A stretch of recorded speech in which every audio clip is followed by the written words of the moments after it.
So gobble gobble. I've clearly got problems with my hands, so I have got some outward sign of RA, but with the medication and the leaps forward in treatment these days, so many younger people than me, or more newly diagnosed people than me, don't have this deformity, so it's possibly more difficult for people to be aware of their issues. I have got some friends who, although apparently doesn't appear to have anything wrong with it, if she doesn't feel well on particular days, she will use a walking stick because she finds that people will give her a little bit more space, a little bit more room. They tend to maybe hold a shop door open for her, which they wouldn't do on other days when she hasn't actually got her stick. I know other people find it a bit of a trauma to start using walking stick, but certainly for her she finds it a very useful aid. I have splints for my hands, which I shouldn't tell the OTs, but I don't wear that often. But I have worn them in situations where I know I've been shaking hands with lots of people, at our son's wedding, for instance. And I have been to other occasions when I have been shaking hands with lots of people, and I have worn my splints. And for some people that aren't aware of issues, they just shake your hand normally. And then other people who are aware, they barely just touch your hand. They know that there's a reason for you've got it. So again, it's some sort of outward sign.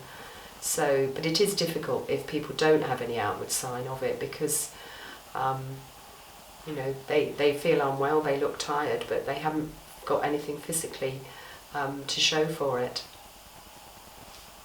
I will maybe do something, and then I'll sit down for 10 or 15 minutes, and then I'll get up and I'll do something else, and then I'll keep doing it, and I'll rest and pace myself. And I know particularly I'm often saying about you don't pace yourself, because you will rush to finish the room and then sit down and rest, whereas I will stop and start all the way through. Yeah. But that works for me, and that's what I do. And if I decide then I'm tired and the room isn't clean or hasn't been finished, well, so be it. Doesn't matter. Doesn't matter. There's always tomorrow. Exactly. But again, it's not just the patient that has to get into that mindset. I think the supporters, family, friends, whoever, need to do exactly the same. Children, it's much harder, but certainly adults have to just try and find that rhythm that works for the patient. Whether they're a morning person or an evening person, do they have morning stiffness, or is it at the end of the day that fatigue sets in? You've got to sort of switch into that somehow, and it's rewarding when you eventually get it right, but it's not. You won't get it right straight away. There will be some days when you constantly just get the decisions wrong. Really, Yeah. Well, the children always used to know whether I'd been at work that day or not been at work, because I didn't do housework on the days when I was at work.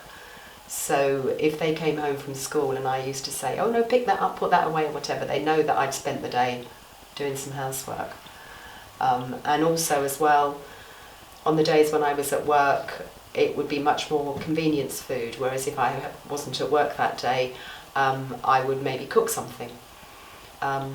So it was very much how I was at the time, and yeah, I mean that suited me, and I guess it came to suit, and it had to suit the family. Well, it suited me because I learned how to cook. Not a huge repertoire, but certainly I could choose things that I liked. Yeah.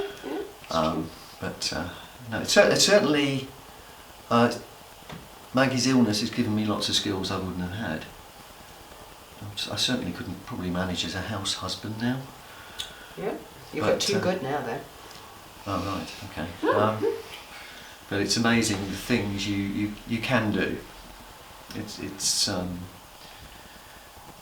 It's hard, but there's always light at the end of the tunnel. There's always, hopefully, there's full remission for a long period of time. But even if remission is only for months, and if there's some flare, the flare will resolve itself. You have to keep positive, both as a patient and as supporter. I think it's amazing though sometimes how tiring it is to be in pain. You know, pain is one thing, but fatigue from the pain is just sometimes amazing. You just can't imagine it, but you know, you have to go with it, and it will pass. I think the other thing that perhaps I'd like to mention is that supporters, family, husbands, wives, they don't always feel 100% either.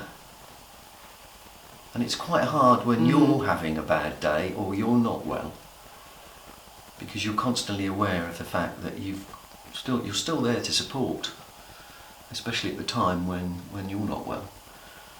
And the one thing I've always dreaded is that you would be suffering from a flare and I wouldn't be well, because then who would look after us? We kind of alternated though.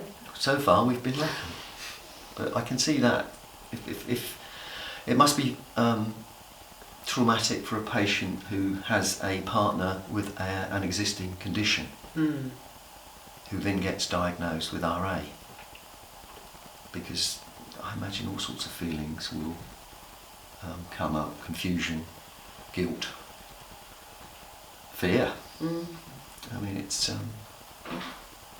no one example is the same. I'm sure everybody has their own personal problems to deal with, but I guess the word that I would leave everybody with is positive. Try and stay positive.